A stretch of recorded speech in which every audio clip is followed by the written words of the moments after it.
कहते हैं कि जहांगीर तरीन ने आज तक जिस भी चीज़ को हाथ लगाया वो सोना हो जाती है। ये बात इनके नाकदीन भी मानते हैं, लेकिन इसकी वजह वो किस्मत से ज़्यादा जहांगीर तरीन की दौलत से कामयाबी खरीद लेने की सलाहियत को करार देते हैं। लेकिन ये दौलत जहांगीर तरीन के पास आई कैसे? 2 कमरे के मकान से महलों तक, पंजाब यूनिवर्सिटी के एक लेक्चरार से लेकर अरबपति कारोबारी तक और जहेज़ में मिलने वाली सियासत से लेकर मुल्क की अहम जमात के अहम तरीन ओहदेदार तक, जहांगीर तरीन ने कामयाबी का सफ़र कैसे किया और कैसे वो मुल्क के मुतनाज़ा तरीन सियासी शख्सियात की फहरिस्त में शामिल हुए। आज की वीडियो में हम आपको यही सब कुछ बताएंगे कि जहांगीर तरीन के वालिद अल्लाह नवाज़ तरीन अयूब खान के दौर में कराची पुलिस में DIG के ओहदे पर तैनात थे।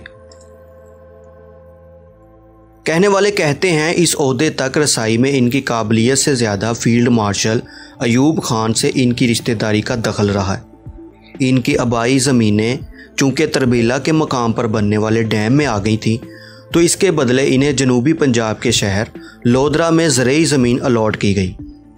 पुलिस से रिटायरमेंट के बाद अल्लाह नवाज़ ने मुल्तान में रहाइश और लोधरा में काश्तकारी इख्तियार कर ली। जहांगीर तरीन ने अपनी ज़िंदगी के इब्तदाई 20 बरस इसी 2 कमरों के मकान में बसर किए। जहांगीर तरीन को तालीम के लिए लाहौर भिजवाया गया, जहां से उन्होंने ग्रेजुएशन की और बाद में अमेरिका की नॉर्थ कैरोलिना यूनिवर्सिटी से 1974 में बिज़नेस एडमिनिस्ट्रेशन में मास्टर्स किया। जहांगीर तरीन के बकौल दौरान तालीम एक दिन के लिए भी मेरे दिल में ये ख्याल नहीं आया कि मैं अमेरिका में ही मुस्तकिल रहाइश इख्तियार कर लूँ। इसलिए तालीम मुकम्मल करते ही मैं वतन लौट आया। जहांगीर तरीन का पहला इश्क दरसो तदरीस है।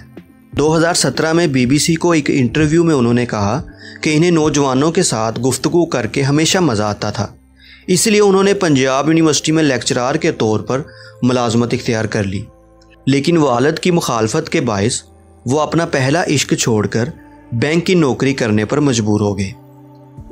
एक शाम वो दफ्तर से बाहर निकले तो उन्हें एहसास हुआ कि वो खुश नहीं हैं।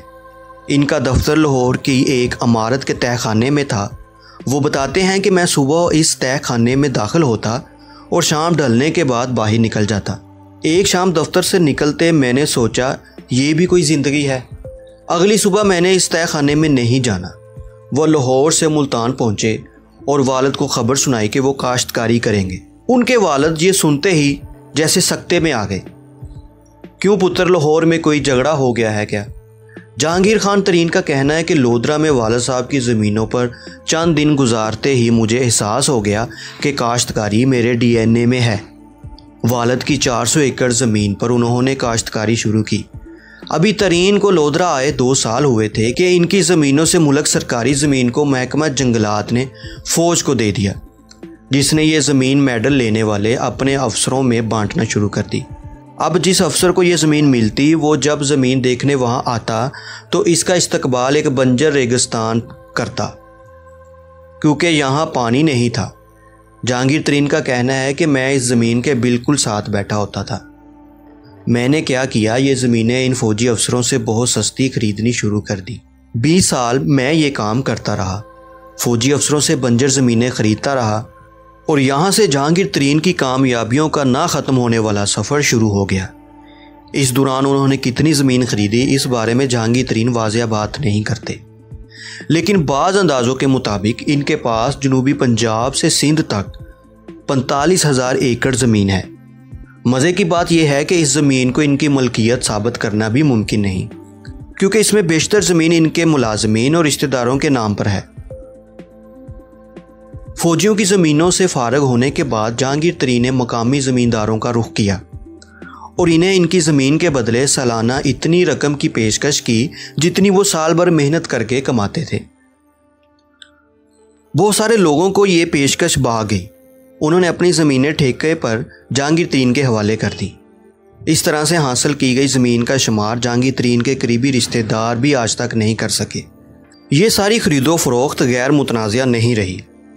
इनके बाद रिश्तेदारों, इलाके के ज़मींदारों और बाज़ दीगर अलाटियों ने इन पर ज़मीन पर कब्ज़ों और धोखे से ज़मीनें कम दामों ख़रीदने के इल्ज़ामात लगाए। इन ज़मीनों से कमाई गई रकम जहांगीर तरीन ने मुख्तलिफ सनतों और कारोबारों में लगाना शुरू कर दी। शुगर मिलें खरीदी, स्टॉक एक्सचेंज में पैसा लगाया, बैंकों में हिस्सादारी की, अलगर्ज हर वो काम किया जिससे पैसा कमाया जा सकता था। यूं वो मुल्क के बड़े जिम्मेदार के साथ साथ कामयाब कारोबारी भी बन गए। इस जिम्मेदारी को चार चांद उस वक्त लगे जब जहांगीर तरीन को वज़ीर आला पंजाब शहबाज शरीफ ने अपनी ज़रूरी टास्क फोर्स का सरबराह लगाया। इनके नाकदीन इल्ज़ाम लगाते हैं कि इस दौर में पंजाब में ज़मीनों से ज़्यादा पैदावार लेने के लिए जो गैर मुल्की तजर्बात हुए, इनमें से बेशतर जहांगीर तरीन की ज़मीनों पर ही किए गए। नाकदीन इस अमल को जहांगीर तरीन की ज़मीनों की गैर मामूली पैदावार की अहम वजह करार देते हैं। अब बारी आई इंतखाबी सियासत की। तरीन ख़ानदान की रिश्तेदारियाँ जनूबी पंजाब और सिंध के अहम तरीन सियासी खानजादों से है और रहीम यार ख़ान के मखदूमों के दमाद और मुल्तान के गिलानियों और सिंध के पगाड़ा के ससुराली हैं।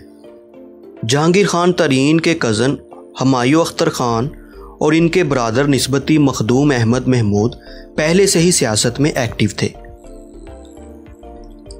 लेकिन जहांगीर तरीन कारोबार की तरह सियासत में भी सिर्फ अच्छे वक्त का इंतज़ार कर रहे थे।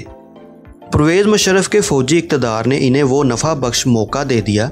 वो मुस्लिम लीग काफ में शामिल हुए और 2002 के इंतखाब में कौमी असम्बली के लोधरा से रुकन मुंतखब हुए। उन्हें वफाकी वज़ीर बनने की पेशकश हुई जिसे उन्होंने ठुकरा दिया, लेकिन जब वज़ीर आला पंजाब उनके पास उनके मुँह मांगे महकमे की पेशकश लेकर आए तो वो इनकार ना कर सके और एक बार फिर ज़राअत के सूबाई महकमे से वाबस्ता हो गए।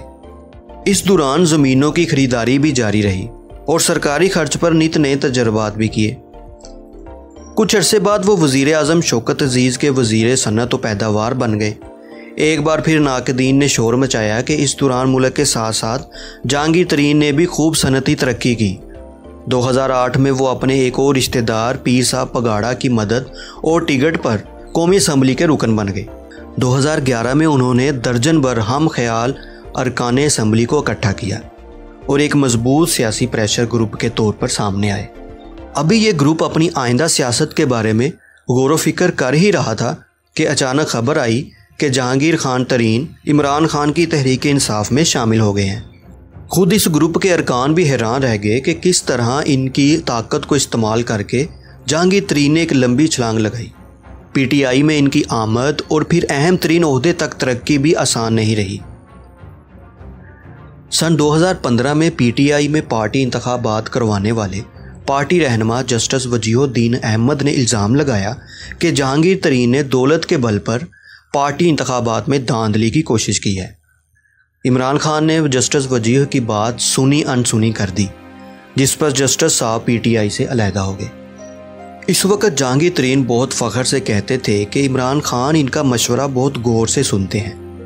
नाकदीन के मुताबिक जहांगीर तरीन के मशवरे सुनना इमरान ख़ान की एक तरह की मजबूरी भी थी, क्योंकि वो किसी भी दिन सबसे ज़्यादा वक्त जहांगीर तरीन के साथ गुजारते थे। लेकिन जहांगीर तरीन के खिलाफ एक अदालती फ़ैसले के बाद इन पर पार्लिमानी सियासत का दरवाज़ा इस वक्त बंद हो गया जब साबिक जस्टिस साकिब निसार की सरबराही में कायम 3 रुकनी बेंच ने दिसंबर 2017 में जहांगीर तरीन को आइन के आर्टिकल 62(1)(f) के तहत नाअहल करार दे दिया। ये वही शिक है जिसके तहत साबिक वज़ीर आज़म नवाज शरीफ भी नाअहल हुए। जहांगीर ख़ान तरीन ने अपने खिलाफ फैसला आने के बाद पाकिस्तान तहरीक इंसाफ के सेक्रेटरी जनरल के ओहदे से इस्तीफ़ा दे दिया और कहा कि वो इमरान ख़ान को वज़ीर आज़म बनवाने की जद्दोजहद करते रहेंगे। वो अपने इस अज़म पर इंतखाबात की तैयारी और पीटीआई के इंतखाबी मुहिम के दौरान ही नहीं, हुकूमत साजी के अमल के दौरान भी सख्ती से कारबंद रहे। इमरान ख़ान और जहांगीर तरीन के दरमियान फासले इस वक्त बढ़े जब मुल्क में चीनी के बहरान पर कमीशन बनाया गया। तो कमीशन की रिपोर्ट में इल्ज़ाम आयद किया गया कि मशहूर अहम कारोबारी शख्सियत जहांगीर तरीन, साबिक हुक्मरान शरीफ ख़ानदान, गुजरात के चौधरी बरादरान, पंजाब और सिंध की हुकूमतों ने फ्रॉड और हेरा फेरी की है। इसी दौर में FIA ने जहांगीर तरीन और इनके बेटे अली तरीन के खिलाफ मनी लॉन्ड्रिंग का मुकदमा भी दर्ज कर दिया। ऐसा महसूस हो रहा था कि जहांगीर तरीन सियासत के मैदान में अब दोबारा कदम नहीं रखेंगे, लेकिन फिर इमरान ख़ान की हुकूमत का एक तहरीक अदम एतमाद के ज़रिए ख़ात्मा हो गया और फिर PDM ने हुकूमत बनाई। ऐसे में जहांगीर तरीन के ज़ेरे साया एक और हम ख्याल ग्रुप तश्कील पाया, जिसमें तहरीक इंसाफ के कौमी और पंजाब असम्बली के तकरीबन 30 अरकान शामिल थे। 9 मई के वाक़यात के बाद तहरीक इंसाफ में तकरीब का एक और सिलसिला शुरू हुआ तो जहांगीर तरीन एक बार फिर से एक्टिव हुए। कुछ दिन पहले इनकी जानिब से इस्तेहकाम पाकिस्तान पार्टी के क़याम का ऐलान कर दिया गया। लेकिन ये सवाल अब भी अपनी जगह मौजूद है कि आया जहांगीर तरीन इस बार किंग मेकर का किरदार अदा कर सकेंगे या नहीं, या क्या जहांगीर तरीन आने वाले इंतखाबात में अक्सरियत हासिल करके पाकिस्तान के वज़ीर आज़म बन सकेंगे या नहीं। क्या जहांगीर तरीन मुस्तकबिल में इमरान खान का साथ देंगे या नहीं। अपनी राय हमें कमेंट सेक्शन में ज़रूर बताएं, हमें आपके कमेंट का इंतज़ार रहेगा। आज की वीडियो बस यहीं तक थी। उम्मीद करते हैं आपको आज की वीडियो पसंद आई होगी। मिलते हैं अगली वीडियो में एक नए टॉपिक के साथ। तब तक अपना ख्याल रखें। अल्लाह हाफिज़।